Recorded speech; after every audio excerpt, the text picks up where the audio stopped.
안녕하세요. 반갑습니다. 오랜만에 뵙습니다. 제가 8월 마지막 주까지 했었는데 지금 벌써 10월 둘째 주가 되고 있습니다. 오늘은 성경의 맥을 잡아라 15번째 시간으로 돌아왔고요. 오늘은 저번 시간에 저희가 노아 이야기까지 함께 나눴는데 오늘은 바벨탑 사건에 대해서 함께 성경을 맥을 잡아보려고 합니다. 그럼 우리 함께 기도하고 오늘 말씀 함께 보겠습니다. 함께 기도하겠습니다. 만물을 지으시고 창조하신 하나님 아버지 감사합니다. 우리가 주님 앞에 나오고 주님께 예배드리고 주님의 말씀을 저희가 깊게 공부할 수 있는 시간을 저에게 허락해 주심을 아버지 감사드립니다. 하나님께서 선택하시고 부르신 우리가 주님 앞에 주님의 섭리 안에 어떻게 살아가야 되는지 주님 저희가 이 시간을 통해서 깨닫게 하시고 성령 하나님께서 우리를 주님 곁으로 부르시고 올바른 길로 우리를 인도하여 주시옵소서. 사랑하는 주님께서 이 좋은 계절에 또 좋은 날씨에 더욱더 주님의 창조를 저희가 묵상하게 하시고 우리와 살아 역사하시는 그 하나님을 저희가 알게 하여 주시옵소서. 우리 교회와 우리 군우님들과 성도님의 머리 위에 주님께서 함께하여 주시고 아버지 주님께서 이끌어 주실 줄을 믿습니다. 저희가 항상 주님 안에 말씀에 청종하며 순종할 수 있는 믿음을 저희 안에 허락하여 주시고 우리의 하나님 되어 주시옵소서. 주님께서 저희와 함께 해 주심을 믿사오며 이 모든 말씀 살아계신 예수 그리스도의 이름으로 기도드렸습니다. 아멘. 자, 그러면 저희 함께 볼게요. 바벨탑 사건 함께 보겠습니다. 이 바벨탑 사건이 어디에서 이루어졌는지 혹시 아시나요? 그것은 바로 신할 평지라는 곳에서 이루어졌습니다. 저희가 지난 시간에 저 창세기 처음 이렇게 시작을 할 때 저희가 지도를 봤었어요. 기억하시죠? 오른쪽에 보면 유프라테스 강이랑 이제 티그리스 강이 이렇게 뱀의 혀처럼 이렇게 있었습니다. 거기에 있는 곳이 그 사이에 있는 곳이 바로 신할 평지였습니다. 그래서 그 신할 평지에서 이 사람들이 노아의 남은 후손들이 동쪽으로 내려가면서 이 신할 평지에 자리를 잡게 된 거죠. 그런데 사람들이 많아지고 이러다 보니까 나쁜 마음들도 하나님께 순종하는 마음, 하나님께 예배하는 마음, 그런 마음보다는 다른 마음이 또 생긴 거예요. 그래서 느무롯이라는 이 사람이 셈의 자손이 구스, 또 그의 자손이 느무롯이란 사람인데 이 사람이 제국을 만들기 시작했습니다. 이 제국은 후에 바벨론 제국이 되죠. 그래서 이 일이 있고 난 다음에 이 사람들이 비옥한 메소포타미아 평야에서 자리를 잡게 된 거예요. 그리고 그곳은 하나님 중심이기보다는 굉장히 인간 중심이고 인본주의가 중심인 그런 곳이 되었습니다. 당연히 인본주의가 발달하게 되고 기하학이 발달하게 되겠죠. 선과 면이 있고 이렇게 탑을 쌓는 그런 기하학이 발달이 되게 되는데 창세기 11장 4절을 보면 이렇게 말합니다. 성과 대를 쌓아 대의 꼭대기를 하늘에 닿게 하자라고 합니다.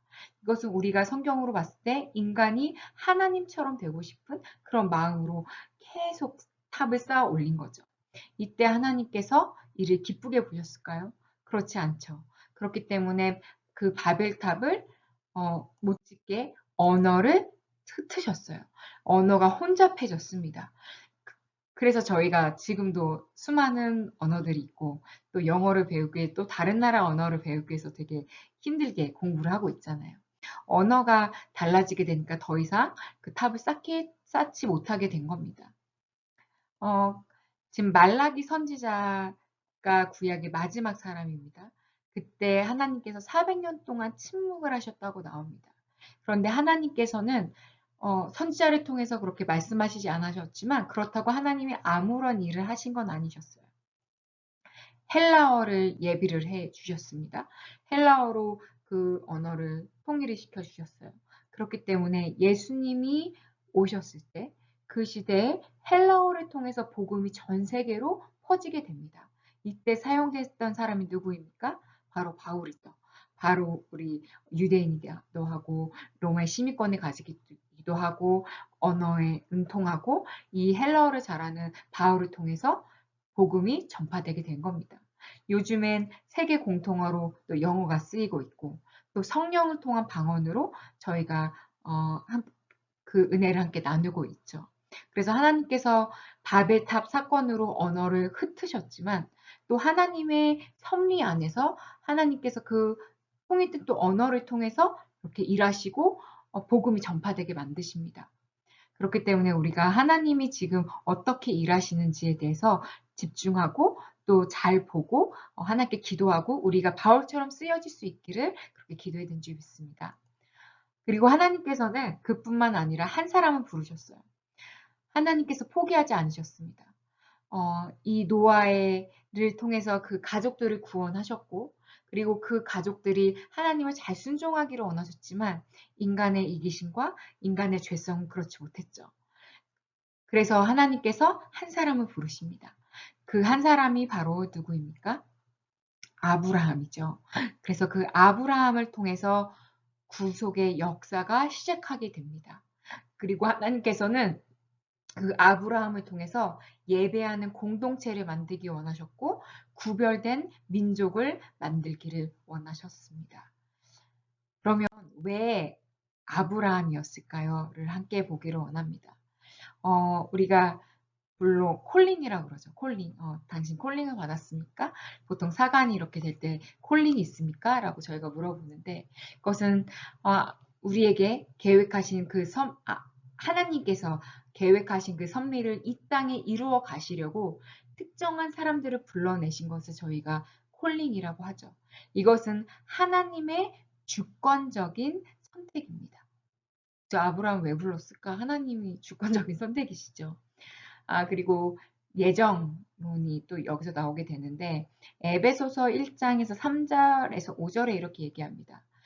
찬송하리로다 하나님 곧 우리 주 예수 그리스도의 아버지께서 그리스도 안에서 하늘에 속한 모든 신령한 복으로 우리에게 복 주시되 곧 창세전에 그리스도 안에서 우리를 택하사 우리로 사랑 안에서 그 앞에 거룩하고 흠이 없게 하시려고 그 기쁘신 뜻대로 우리를 예정하사 예수 그리스도로 말미암아 자기의 아들들이 되게 하셨으니 아멘.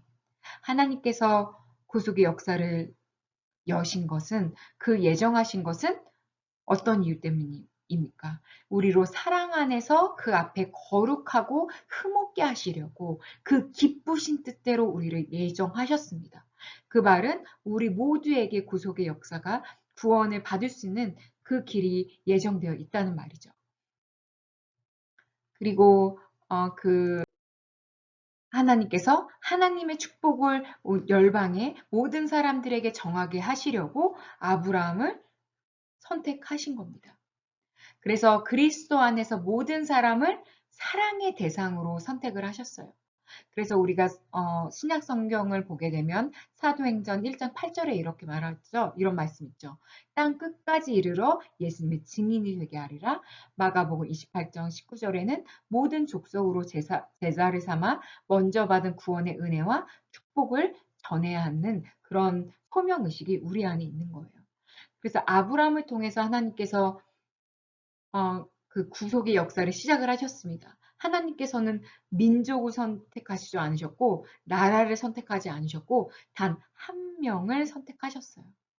그렇다면 하나님께서 우리 부르셨잖아요. 구원을 받았죠. 아멘. 한 사람을 선택하신 거예요. 그러면 우리는 하나님이 어떤 일을 하실까에 대한 그런 기대감이 정말 있어야 됩니다. 그것이 우리의 소망이 돼야 되는 것이죠. 그래서 하나님께서 말씀하신 대로 예수님께서 말씀하신 대로 땅 끝까지 이르러 우리가 예수 그리스도의 증인이 되어야 되고 우리가 모든 족속에게 제자를 삼고 우리가 받은 그 구원의 은혜와 축복을 전해야 되는 줄 믿습니다. 그 축복이 그 콜링이 우리 모두에게 있는 거예요. 사관인 저한테만 있는 게 아니고요. 여러분 한 사람 한 사람을 하나님께서 그 기쁘신 뜻을 이루기 위해서 우리를 불러주셨습니다. 하지만 그것은 저희가 자유의지가 있는 거죠. AI처럼 프로그램 이렇게 하는 것처럼 딱 입력이 된 게 아니고 우리에게는 선택할 수 있는 자유가 있습니다. 그래서 요한계시록 3장 20절에 이렇게 말하죠. 내가 문 밖에 서서 두드리노니 누구든지 내 음성을 듣고 문을 열면 내가 그에게로 들어가 그로 더불어 먹고 그는 나로 더불어 먹으리라. 아멘. 예수님께서 문 밖에서 두드리실 때 누구든지 그 음성을 듣고 문을 열어야 되는 것입니다. 우리가 열지 않으면 그 누군가가 우리가 예수님을 전했을 때 그들이 문을 열어야 돼요. 그렇기 때문에 우리가 기도하는 것은 무엇입니까? 에스겔의 기도처럼 그 단단한 그 마음이 부드러워져서 그 성령님을 통한 그 말씀이 전달이 될 때 그 말씀을 받게 하여 주시옵소서라는 그런 기도를 우리가 하는 거죠. 그래서 우리가 그 기도를 쉬지 않기를 또 바랍니다. 그리고 마지막으로는 하나님을 의지하는 히브리식 사고방식이 있었기 때문입니다. 하나님께서 그렇게 만들기를 원하셨어요. 하나님의 백성을, 구별된 백성을. 그래서 히브리 사상과 헬라 사상이 좀 다릅니다. 저희가 살펴보게 되면 히브리 사상은 하나님 중심입니다. 다른 거가 중심이 아니고 하나님의 말씀이 중심이에요. 우리는 무엇으로 삽니까? 하나님의 말씀으로 살죠. 하나님의 말씀이 우리 삶의 방향이 되고 우리가 살아가는 그 가이드라인이 되는 거 아닙니까? 그런데 헬라 사상에서는 사람 중심인 거예요. 인본적인 세상에 생각이 들어가는 거죠. 내 힘이 더 들어가는 거고 내가 할 수 있는 능력이 더 들어가는 거예요. 그런데 히브리 사상 하나님의 중심은 내가 할 수 있음에도 하나님께 드리는 그 믿음이 우리한테 필요합니다. 그래서 약간 저는 이렇게 번지점프 하는 거를 많이 비유를 하는데 하나님께 다 맡기고 우리가 나아갈 수 있는 드릴 수 있는 그 믿음 그거는 처음부터 이런 믿음이 생기지는 않거든요. 두 번째로 나와 있는 이 관계 중심이 돼야 됩니다. 첫 번째로는 하나님과의 관계 중심이 돼야 되는 거죠. 하나님 중심에 또 하나님 그 관계 안에서 하나님 우리 신뢰하고요. 그리고 십자가가 그냥 하나님과 나와의 관계만 있는 게 아니잖아요. 옆으로 수평적인 관계도 우리 안에 있습니다. 그것은 지체들 간의 그런 관계들을 말을 합니다. 그래서 우리가 성경을 읽어보면 이름만 나오지 않아요. 누구누구의 자손이라가 나와요. 그리고 누구의 누구이다 라는 거 계속 나오거든요. 그거는 관계가 중요하기 때문입니다. 그래서 우리 구원받은 사람들은 우리 구원이 그냥 나 혼자만 구원받았어요 만족하면 안 되는 거예요. 성화의 구원을 이루어야 됩니다. 예수님의 영을 받은 사람들이 함께 평안의 줄을 연결해서 성전을 이루어가는 거예요. 그곳이 바로 교회죠. 교회는 아주 중요합니다. 예수 그리스도께서 그 피값으로 교회를 사셨고 신랑 되신 예수님과 그리고 신부되는 우리 교회가 그 구원의 역사를 함께 이루어 가야 되는 거예요. 그래서 이 에베소서 2장 21절에는 그의 안에서 건물마다 서로 연결하여 주 안에서 성전이 되어가고 라고 말을 합니다. 우리 좀 전에 얘기했던 하나님이 우리를 구원해 주시는 그것이 무엇 때문이라고 그랬습니까? 우리 그 찬송하리로다 그렇게 하면서 우리 하나님께서 우리를 부르시고 우리가 그 안에서 거룩하고 흠없게 되어지는 그런 것을 원하신다고 말씀하셨습니다. 그래서 우리가 그 하나님 그리스도 안에서 거룩한 성전이 되어야 되고 이것이 바로 예수 중심의 성전이고 예수 중심의 교회가 되어야 되는 것입니다. 이것은 사랑이 아니면 저희가 이뤄낼 수가 없습니다. 하나님과의 사랑 그리고 우리가 다른 지체를 사랑하는 사랑 우리가 아무리 하나님 말씀을 받고 하나님께 기도해도 그 지체들 안에 있으면 자꾸 그거가 안 되는 경우들이 굉장히 많잖아요. 그래서 교회를 또 힘들어하기도 하고 공동체가 힘들기도 하지만 하나님께서는 그 시간들을 통해서 그런 관계들을 통해서 예수님 더 닮아가고 예수님의 형상을 닮아가고 거룩하게 되기를 원하신 줄 믿습니다. 그렇기 때문에 우리가 교회 안에서 서로 덕을 쌓고 서로 세워주고 서로 사랑해주는 것이 우리 안에 필요한 것입니다. 그리고 히브리 사상은 체험의 중심입니다. 복음은 체험이에요. 내가 하나님 만나고 하나님께 체험으로 반응을 하고 그 감격이 우리 안에 있는 겁니다. 그래서 바울이 이렇게 얘기합니다. 고린도후서 3장 10절에서 율법 조문은 죽이는 것이요 영은 살리는 것이라. 우리가 아무리 머릿속에 뭐가 많아도요. 그거는 우리를 살리지 못해요. 하지만 하나님의 영은 우리를 살리시고 성령으로 그냥 체험만 되는 것이 아니라 성령으로 충만한 삶은 우리를도 살리고 옆에 사람도 살리고 우리 교회도 살리고 온 열방을 살린 줄 믿습니다. 반면에 헬라 사상은 사람 중심, 인본주의 중심이고요. 그리고 굉장히 이성적이고 논리주의팀입니다. 하나님은 때때로 우리가 가지고 있는 경험이나 우리가 가지고 있는 지식으로 표현할 수도 셀 수도 없으신 분이십니다. 왜냐하면 그거보다 훨씬 크신 분이시기 때문이죠. 그래서 우리가 말씀을 통해서 하나님이 어떠하신 분이신가를 저희가 더 보고 저희가 함께 나누면서 하나님을 더 알아가는 그런 시간과 또 그런 관계들이 필요한 줄 믿습니다.